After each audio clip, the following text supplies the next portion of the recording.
पुण्यामधल्या कल्याणी नगर इथे घडलेल्या Porsche car अपघाताच्या प्रकरणामध्ये नाव घेऊन बदनामी केली तर कोर्टामध्ये खेचीन अशी नोटीस राष्ट्रवादी काँग्रेसचे अजित पवार यांच्या पक्षाचे आमदार सुनील टिंगरे यांनी शरद पवारांना पाठवली। यावरती आता सुप्रिया सुळे यांनी टिंगरेंना टोला लगावलाय।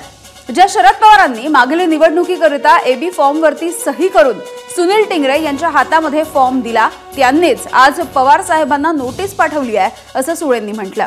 दरम्यान नोटीस पाठवली त्यावरती मी नोटीस पाठवली नसल्याची प्रतिक्रिया आमदार सुनील टिंगरे यांनी एबीपी माझाला दिलेली आहे।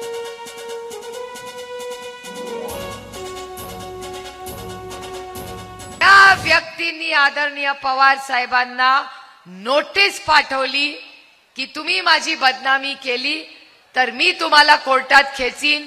मी पुन्हा पुन्हा एक नाही 100 वेळा त्या व्यक्तीला आव्हान करते की तुम्ही म्हणाल ती वेळ, तुम्ही म्हणाल ती जागा, मी पोर्शच्या त्या मुलांना ज्यांची हत्या झाली त्यांना न्याय मिळाल्याशिवाय स्वस्थ बसणार नाही। पवार साहेबांना वैयक्तिक मी कोणतीही नोटीस बजावलेली नाही। सर्वप्रथम मी क्लिअर करतो, कोणत्याही व्यक्तीकडनं चुकीची माहितीच्या आधारे कोणती वक्तव्य होऊ नये अशा पद्धतीची मी तिन्ही पक्षांना नोटीस दिलेली आहे। म्हटलं की शरद पवार तुमचे दैवत आहेत, अजूनही तुम्ही आजही मी त्या माझ्या वक्तव्याला ठाम आहे, ते आमचे दैवत आहे, आमचे कुटुंब प्रमुख आहेत। एबीपी माझा, उघडा डोळे बघा नीट।